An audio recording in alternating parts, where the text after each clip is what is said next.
नमस्कार साथीहरु, Mdms नेपाल च्यानलमा तपाईलाई स्वागत छ। म अझै यो भिडियोमा चाहिँ डाइरेक्टली म तपाईलाई स्टेप बाइ स्टेप सिकाउने छु MDMS मा आफ्नो तपाईको मोबाइलको IMEI नम्बर कसरी रजिस्टर गर्ने भनेर। यदि तपाई बाहिर कुनै पनि कन्ट्रीबाट नेपालमा मोबाइल लगेर जाँदै हुनुहुन्छ अथवा लगिसक्नु भएको छ तर अहिले MDMS सुरु भइसकेपछि चाहिँ तपाईको मोबाइलमा सिम कार्ड चलिरहेको छैन भनेदेखि यो भिडियो तपाईहरुको लागि हो।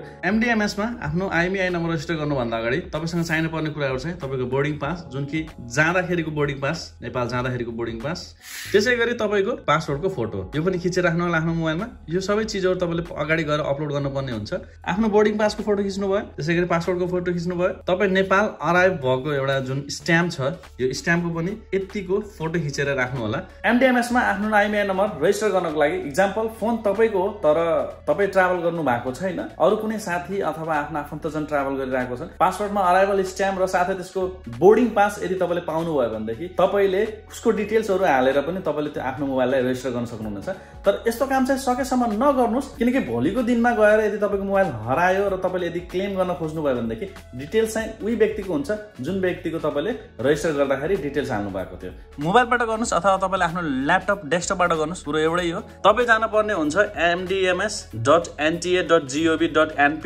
यो चाहिँ रहेछ नेपाल दूरसञ्चार प्राविधिकरणको अफिसियल वेबसाइट, जसको एकदम तलपट्टि आउनु भयो भनेदेखि यहाँनिर तपाईले देख्न सक्नुहुन्छ रजिस्ट्रेसन पोर्टल भनेर लेखेको छ। जस्ट यसमा क्लिक गर्नु होला। यसमा क्लिक गर्ने बित्तिकै तपाई अर्को पेजमा आउनुहुनेछ। अर्को पेजमा आइसकेपछि यहाँनिर चाहिँ तपाईले इन्डिभिजुअल रजिस्ट्रेसनमा जानु होला। जस्ट क्लिक गर्नु होला, क्लिक हियर टु रजिस्टर। यति गरिसकेपछि तपाई यो पेजमा आउनुहुनेछ। इन्डिभिजुअल रजिस्ट्रेसन पेजमा आइसकेपछि अब यहाँनिर चाहिँ तपाईले IMEI नम्बर दिनुपर्ने हुन्छ र त्यसैगरी यहाँनिर ब्रान्डको नेम लेख्नुपर्ने हुन्छ, त्यसैगरी यहाँनिर मोडेल, त्यसैगरी यहाँनिर मोबाइल युजमा छ कि छैन, अहिले तपाईले त्यसमा सिम राखेर चलाइराख्नु भएको छ कि छैन।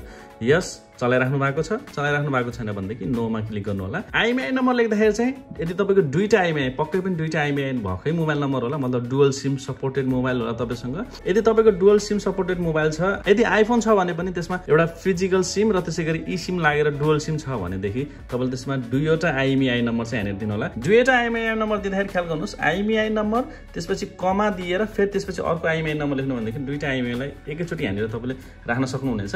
दुईटा IMEI नम्बर दिइसकेपछि तपाईको मोडल नम्बर आफै आइहाल्छ। त्यसैगरी ब्रान्ड चाहिँ आफूले लेख्न पर्ने हुन्छ, एप्पल र त्यसैगरी भिभो भनेदेखि भिभो, स्यामसङ हो भनेदेखि स्यामसङ। यदि गरिसकेपछि अब यहाँनिर भ्यालिडेट IMEI एन्ड कन्टिन्यूमा क्लिक गरिदिनु होला। अब हामी फर्स्ट स्टेप सकेर सेकेन्ड स्टेपमा आएको छौं। सेकेन्ड स्टेपमा चाहिँ यहाँनिर तपाईले इमेल एड्रेस र त्यसैगरी इमेल एड्रेसमा एउटा भेरिफिकेसन कोड जानेछ, त्यो कोड चाहिँ तपाईले यहाँनिर टाइप गर्नु होला। यहाँनिर तपाईले आफ्नो इमेल टाइप गरिसकेपछि जस्ट रिक्वेस्ट ओटीपी लेखेको ठाउँमा क्लिक गर्नु होला। यति गरिसकेपछि तपाईको इमेलमा ओटीपी आइसकेको छ, आफ्नो इमेल चेक गर्नु होला। तपाईले देख्न सक्नुहुन्छ यहाँनिर ओटीपी आइसकेको छ।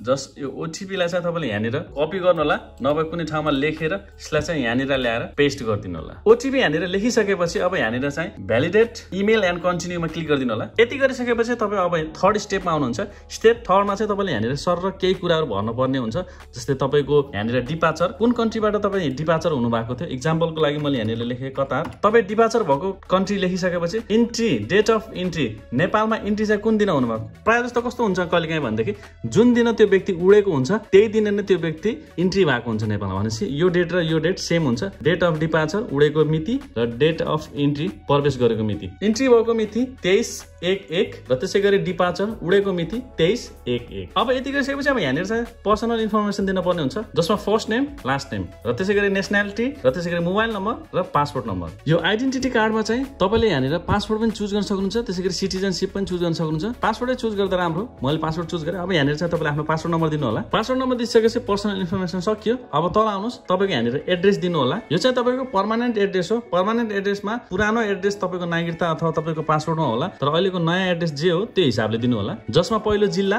त्यसैगरी गाउँपालिका, नगरपालिका र त्यसैगरी वडा नम्बर। यति दिइसकेपछि अब यहाँनिर चाहिँ मोबाइल युजर डिटेल्स, अब यहाँनिर चाहिँ तपाईले मोबाइल युजर डिटेल दिनुपर्ने हुन्छ।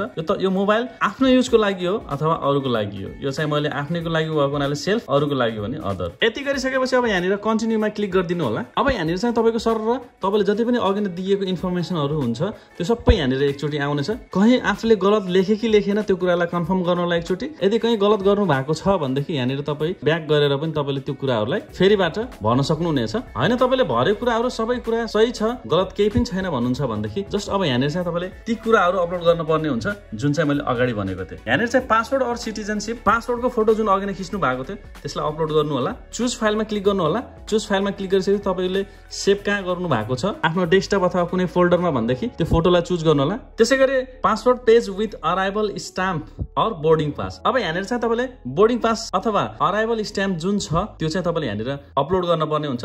अब यहाँनिर चाहिँ के हुन्छ भनेदेखि कतिपय व्यक्तिहरू जस्तो इक्जाम्पल मलाई नै लिम भनेदेखि म कतारबाट गइरहेको छु भनेदेखि कतारबाट जाँदाखेरि चाहिँ यहाँनिर ई गेटको पनि अप्सन छ। ई गेटबाट गयो भनेदेखि अब हाम्रो पासपोर्टमा स्ट्याम्प त लाग्दैन, तर हामीसँग बोर्डिङ पास चाहिँ हुन्छ भनेदेखि डिपार्चरको बोर्डिङ पासमा तपाईँले यहाँनिर जुन डिपार्चर लेखेको छ, डिपार्चर स्ट्याम्प और बोर्डिङ पास, त्यही भएर डिपार्चरको ठाउँमा चाहिँ तपाईँले बोर्डिङ पास जुन डिपार्चर हुँदाखेरि बोर्डिङ पास थियो त्यो चिज चाहिँ तपाईँले यहाँनिर अपलोड गर्न सक्नुहुन्छ।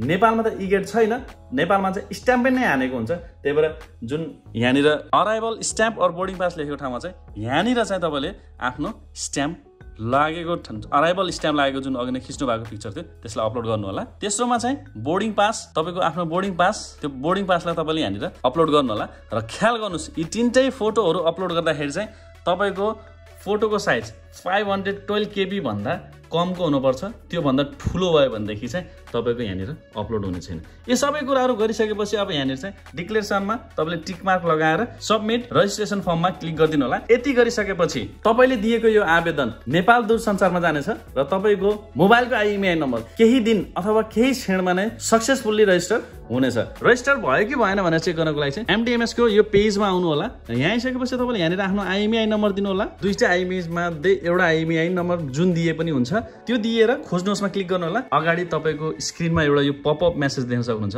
तपाईँको मोबाइल NTA को MDMS मा दर्ता भइसकेको छ। यति गरिसकेपछि MDMS को कहानी सकियो।